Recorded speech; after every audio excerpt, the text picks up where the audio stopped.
Queridos e queridas, belezinha? Já falamos sobre funções lineares, já falamos sobre funções polinomiais, agora vamos para mais algumas. Vamos falar sobre função potência. Né? O que cacete é uma função potência? É uma função ao qual eu tenha um determinado valor, neste caso aqui o x, ok? E a única coisa que só varie, né? Na verdade não é que vai variar, a única coisa que só vai variar é o meu x e eu tenha somente um determinado valor aqui, uma determinada potência, sendo que esse n ele é uma constante. Então, por exemplo, uma função potência, x ao quadrado, uma função potência, x, pois afinal, quando eu não tenho nenhum número, é a mesma coisa que está elevado por 1. X à quarta, x à quinta, e assim por diante, tá bom? Então, assim, existe a diferença do comportamento quando nós estamos tratando de uma função potência, que ela tem um expoente positivo e ela tem um expoente negativo. Então, quando eu tenho um expoente positivo, como por exemplo a função x, o gráfico dela vai ser assim, simples. Né? É lógico que esse risquinho ele chega no zero, porque a única coisa que só vai estar variando é a bendita da minha função. Tá? Então, se o x for igual a 1, o y é igual a 1, se for igual a 10, é igual a 10 e assim por diante. Tá? Eu não tenho nenhuma variação em cima disso. E por que o expoente positivo? Porque eu tenho o expoente 1 aqui. Se eu tenho o meu x ao quadrado, o expoente positivo, o meu gráfico vai ser assim. Aqui é no zero, tá? Não tem problema. Se eu tenho o meu x elevado à terceira, meu gráfico vai ser assim. Se eu tenho x elevado à quarta, meu gráfico vai ser assim. Só que aí ele vai estar subindo um pouco mais agudo. Né? A angulação, vamos dizer assim, não é a angulação, é a... Esqueci o bendito do nome. Né? A direção ao qual ele está indo é um pouco mais... Ele sobe mais rápido. Né? Porque, por exemplo, o 2 elevado ao quadrado é a mesma coisa que 4, só que 2 elevado à quarta é bem maior. É 2, 4, 8, 16.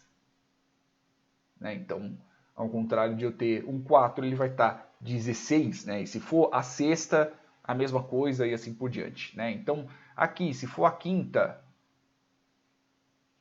é a mesma coisa, praticamente a mesma coisa que nem o...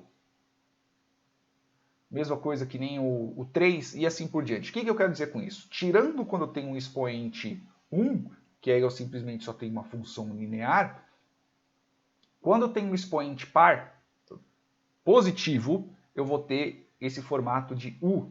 Quando eu tenho um expoente ímpar positivo, eu vou ter esse formato como se fosse um S deitado. Né? Pois, afinal de contas, expoentes, valores com valores negativos com expoentes ímpares, eles podem ser negativos também. É a mesma coisa que eu ter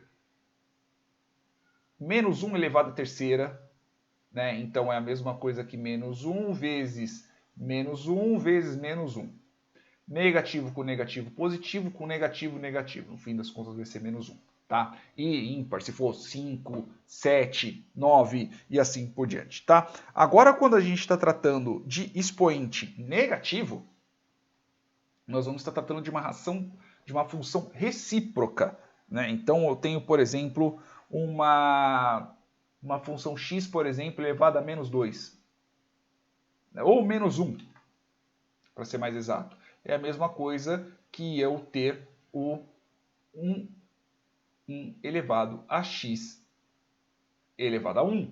Ah, se eu tiver x a menos 2, por exemplo, é a mesma coisa que eu ter 1 sobre x elevado ao quadrado. E assim por diante. Então eu vou ter uma função inversa aqui. Então, se o gráfico de uma função inversa, por exemplo, aqui do x ao quadrado, né, do 1 elevado a menos, o x elevado a menos 1, por exemplo, né, eu acho que eu até fiz errado no num outro vídeo, ele vai ficar mais ou menos aqui, ó. Fica mais ou menos assim. Né? Então, o que acontece? Quando eu tenho aqui um valor negativo, né, quando eu tenho um valor que está, quando o meu x é maior que zero, eu vou ter valores pequenos. né? Então vai chegar uma hora que aqui ele vai estar no 0, alguma coisa, 0,5, 0,125 e assim por diante. Quando eu tenho valores que o meu x é menor que 0, né? Então eu vou ter valores grandes, né? Eu vou ter valores grandes e assim por diante, tá bom? Eu vou ter esses determinados valores aqui. Então, por exemplo, se eu tiver aqui a 1 elevado a 2, 1 sobre 2, por exemplo, ou eu vou ter 0,5. Se eu tiver 1 sobre 0,5, por exemplo, eu vou ter valores, por exemplo, eu vou ter aqui um 2, né? Então é por isso que ele chega aqui. Então veja que conforme ele vai se aproximando do zero, eu vou ter valores que eles vão se beirando ao infinito. E aqui é a mesma coisa, se eu tiver valores menores que zero, então se eu tenho 1 sobre menos 2, né? Então 1 sobre menos 2, eu vou ter... é aqui porque eu tenho um expoente ímpar, tá?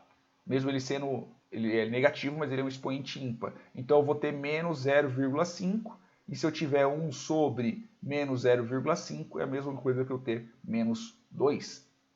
Beleza? Então por isso que ele tem esse formato, tá bom? E conforme ele vai se aproximando do zero vindo da esquerda, ele vai tendendo ao infinito negativo. Beleza? Então essa é a diferença entre funções, que são as funções potência, tá? Quando eu tenho um expoente positivo, ele é uma função potência. Quando eu tenho um expoente negativo, ele é uma função recíproca, né? É lógico que se ele for um expoente par, como aqui vai ser um valor elevado ao quadrado, ou à quarta potência, sexta potência, décima potência, etc., eu sempre vou ter valores positivos. Se o meu expoente for ímpar, eu sempre vou ter valores. Eu posso, né, ter valores negativos. Se meu x for negativo, vai ser negativo. Se meu x for positivo, vai ser positivo.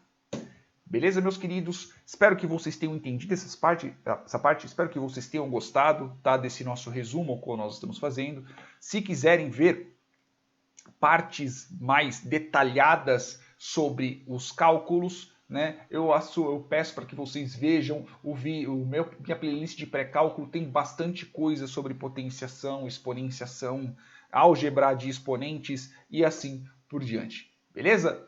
Tá aqui, o link está na descrição do vídeo e também está aparecendo agora aqui na tela. Beleza, meus amores? Beijos na bunda e até mais.